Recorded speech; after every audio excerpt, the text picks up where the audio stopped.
তোমার মা কোনোদিন ইনজেকশনের সূচি নিতে পারতো না, ব্লেড দিয়ে নখ কাটতে পারতো না, এত আদরের বেটি। কিন্তু তোমার মা তোমাকে যখন পেটে রেখেছিল, বহরমপুর হসপিটালে গিয়েছে, ডাক্তার বলছে বাচ্চা ডেলিভারি হবার ডেট হয়ে গেছে, বাচ্চা সোজা থাকার কথা, বাচ্চা বেঁচে গেছে, বাচ্চা মারা যেতে পারে। তোমার মা সেদিন বাচ্চা বাঁচানোর জন্য ডাক্তার দুটো হাত জোর করে বলেছিল, ডাক্তার বাবু আপনি আমার প্রাণের বিনিময়ে হলে আমার ছেলেকে একটু দেখান, আমার ছেলের মুখ দেখলে আমি সব কষ্ট ভুলে যাব।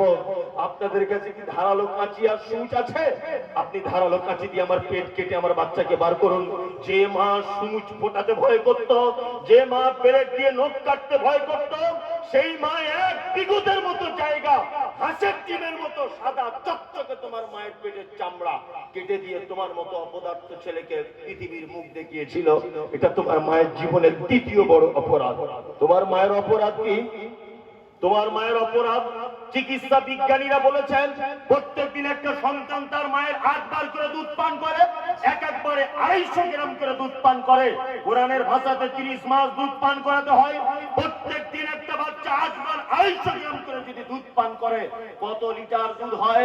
2.5 বছরে কত লিটার দুধ পান করেছেন? বিনা পরিশ্রমে পান করেছেন। আপনার মা মানে কে জানেন? আল্লাহু আকবার।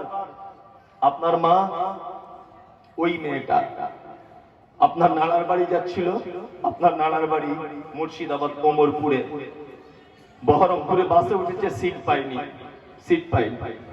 আপনার মা খুব লজ্জাশীল মহিলা, কাউকে কোনোদিন পর্দা করে চলতো, মুখ দেখাতো না। কিন্তু তোমাকে নিয়ে বাসে দাঁড়িয়েছে, সিট নেই। কন্ট্রাক্টর চারিদিকে দেখছে, কন্ট্রাক্টর যে মহিলাটাকে বসতে দেওয়া যায় কিনা। কন্ট্রাক্টর দেখে একজনকে রিকোয়েস্ট করে তোমার মাকে বসিয়ে দিল। তোমার মা, তোমার বয়স তখন ওই মোটামুটি 1 বছর 12-14 মাস হবে। তোলতা তোলতা করে কথা বলতে শিখেছো তুমি। বাসে তোমার মা বসেছে, আর তোমার মাকে বলছো মা একটু দুধ দে না, একটু দুধ দে, একটু দুধ দে। তোমার মায়ের দেখতে কি সুন্দর, তোমার মায়ের বয়স তখন 22 থেকে 24। তোমার মা চকচকে ফর্সা, রূপবতী, গুণবতী নারী। বাসের যুবক ছেলেরা তোমার মায়ের দিকে ফ্যাল ফ্যাল করে দেখছে, তোমার মায়ের দিকে। তোমার মা বারবার এরকম করে দেখছে, কি করে ব্লাউজটা খুলবো, বাচ্চাটা দুধের জন্য ছটফট করছে। তোমার মা সেদিন লজ্জা না করে ব্লাউজটা আস্তে আস্তে খুলে বাসের ভিতরে 100 লোকের মাঝখানে নিজের দুধের বোঁটাটা তোমার মুখে ধরিয়ে দিয়ে বলছিল, আব্দুল্লাহ বেটা দুধ পান কর। তোমার মা যদি শুধু একবার সেদিন বলতো আমার খুব লজ্জা লাগছে, দুধ পান করাতে পারবো না, তোমার কচি কণ্ঠনালী আটকে তুমি সেদিন মারা যেতে। তোমার মা মানে কে? যে পরপুরুষের সামনে নিজের বুকের স্থান খুলিয়ে তোমাকে দুধ পান করাতো। তোমার মা মানে কে? পরপুরুষ ডাক্তারের সামনে নিজের লজ্জাস্থানকে খুলে দিয়েছিল তোমার জন্য। এটা তোমার মা। কোরআন কি বলছে? তোমার আব্বাকে, তোমার আব্বা হচ্ছে ওই বদমেশ লোকটা, যে বদমেশ লোকটা তোমাকে স্কুল মাদ্রাসায় পড়ানোর জন্য তোমার আব্বা টুকটুকি গাড়ি চালাতো, টোটো ভ্যান। বহরমপুরে রাত 2টোর সময় একটা নাইট কোচ বাস আসবে, প্যাসেঞ্জার নামবে 2টো, টুকটুকি করে তোমার আব্বা 2টো প্যাসেঞ্জার তাদের বাড়িতে পৌঁছে দেবে। সবাই কনকনে শীতে কাঁপছে, 200 টাকা পাবে, তোমার স্কুলের ফিস দিতে হবে। তাই এটা হচ্ছে তোমার আব্বা রাজমিস্ত্রি কাজ করতে গিয়েছিল কলকাতায়। তোমার আব্বার বয়স তখন 65 বছর। তোমার আব্বা মশলা মেখে 3 তলার সিঁড়ি দিয়ে কাঁপতে কাঁপতে উঠছে। তোমার মা ফোন করেছে, হ্যালো আমাদের মফিজুল একটা সাইকেল কিনে দিতে বলছে, কি করা যায় বলো তো? তোমার আব্বা 10টার সময় টিফিন খরচা পেত 20 টাকা করে, সেই টিফিন খরচাটা পাঠিয়ে 1500 টাকা জোগাড় করে তোমার মায়ের অ্যাকাউন্টে পাঠিয়ে দিয়ে বলেছিল, এটা মফিজুলের একটা সাইকেল কিনে দিও। এই পুরুষ মানুষটা হচ্ছে তোমার আব্বা। ওই জন্য কোরআন বলেছে, ইয়াসালুনাকা মাযা ইউনফিকুন কুল মা আনফাকতুম মিন খায়রিন ফালিল ওয়ালিদাইন ওয়াল আকরাবিন ওয়াল ইয়াতামা ওয়াল মাসাকিন ওয়া ইবনিস সাবিল ওয়া মা তাফআলু মিন খায়রিন ফাইন্নাল্লাহা বিহি আলিম।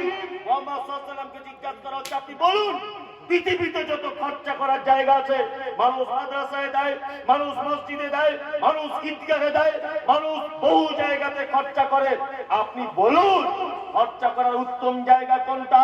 কোরআন বলছে কুল, নবী আপনি প্রশ্নকারীদের বলুন, মা আনফাকতুম মিন খায়রিন ফালিল ওয়ালিদাইন।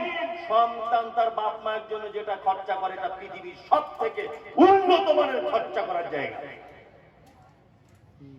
মাদ্রাসায় দান করেছেন 1 লাখ, নেকি হবে 1 লাখ। শীতের সময় বহরমপুর থেকে 20 টাকার একটা মোজা কিনে দিয়েছেন আপনার মায়ের জন্য। মা ভোরবেলা উঠে পায়ে পড়ে দিয়ে ওযু করার পরে নামাজ পড়বে। নেকি কোটি কোটি কোটি কোটি কোটি কোটি নেকি, আসমান জমিন ভরপুর নেকি। কে বলেছে আপনাকে 4 বার হজ করতে যেতে হবে, জান্নাত ওখানে পড়ে আছে? কে বলেছে? যুক্তি কে দিল? হজ একবার খরচ করে এসেছেন আলহামদুলিল্লাহ। বলছে হুজুর দোয়া করবেন, এই বছর আবার নিয়ত করেছি। মা পালি সিস্টেমে ভাত খায়, মা পালি সিস্টেমে ভাত খায় ইমাম সাহেবের মতো। বলছে হুজুর দোয়া করবেন, এবার থেকে নিয়ত করেছি। কে তোমার নিয়ত করতে বলেছে? মা জান্নাত তুকা বা না রুকা, মুহাম্মদ সাল্লাল্লাহু আলাইহি ওয়াসাল্লাম বলছে তোমার মায়ের কাছেই জান্নাত, ওর কাছেই জাহান্নাম। ওর সেবা করার মাধ্যমে জান্নাত যাও, ওর সেবা করার মাধ্যমে জান্নাত যাও। কে তোমাকে বললো 5 লাখ টাকা খরচ করে মক্কায় গেলে ওখানে জান্নাত পড়ে আছে? কে বললো তোমাকে? এই যুক্তি কে বললো? পিতামাতার সঙ্গে সৎ ব্যবহার করুন, খরচা আব্বা মায়ের জন্য করুন। আমি বলেছিলাম যে পৃথিবীর খারাপ লোককে এটা আর বলার আমার সুযোগ হলো না। আবার কখনো এলাকায় কোথাও এলে স্মরণ করিয়ে দেবেন বলবো। তবে আপনারা যারা বসে আছেন, আপনাদের কাছে বিনীত অনুরোধ থাকলো, এটা বিনীত অনুরোধ। মসজিদে আমি গিয়েছিলাম, যে মসজিদটা হচ্ছে, এক জায়গা উঠবেন না কিন্তু। ওঠা মানে ভাববো যে আপনি একটা মসজিদের ইট ছাড়িয়ে দিয়ে চলে গেলেন, কারণ আপনাকে দেখে আর একজন পালাবে। টাকা দিতে হবে না, আপনি বসুন। টাকা দিতে হবে না, আপনি বসুন। আপনি চলে যাওয়া মানে মসজিদে একটা ইটকে ছাড়িয়ে দিয়ে চলে গেলেন, মানে আপনাকে দেখে আর একজন চলে যাবে। টাকা লাগবে না, আপনি চুপচাপ বসে থাকুন। বিসমিল্লাহ। উঠা যাবে না। এখানে কেউ বসে আছেন? আমি কিন্তু আদায়কারী ভাবতাম, তারপরে কমিটি বলছে। আর এই যে আমার বাম দিকে যে বসে আছে খাইরুল, আপনারা তো ওকে চেনেন সবাই, আমার থেকে বেশি চেনেন আগে সোশ্যাল মিডিয়ার মাধ্যমে। আপনাদের শাহজাদপুরের বাড়ি। তা আমি সবসময় থাকতে পারি না মাদ্রাসাতে, ওই জন্য আমার মাদ্রাসাটা চালাই, সব দায়িত্ব হচ্ছে। আর আজকে আপনাদের এখানে জলসা বলে এসেছি, তাছাড়া ওখানে আমি জলসাটা আনি না, কারণ ওই এলে আমার মাদ্রাসায় খুব ক্ষতি হয়ে যায়, ওই জন্য আনতে চাই না। যাই হোক, তা ও আমাকে বললো যে মৌলানা মসজিদ নতুন হচ্ছে, একটু শেষের দিকে একটু কালেকশন করে দিতে হবে, হয়তো মসজিদটা আটকে যাচ্ছে। আমি তারপরেও কমিটির পক্ষ থেকে এসেছে সংবাদ, আপনারা 10 জন মানুষ এখানে রেডি হন যে আমি এই 10,000 টাকা আব্বা আর মায়ের জন্য আমার পক্ষ থেকে মসজিদে দিয়ে দিলাম। একজন প্রথমে বলুন। আপনি? একজন। এই হচ্ছে বেটা, এই হচ্ছে বেটা।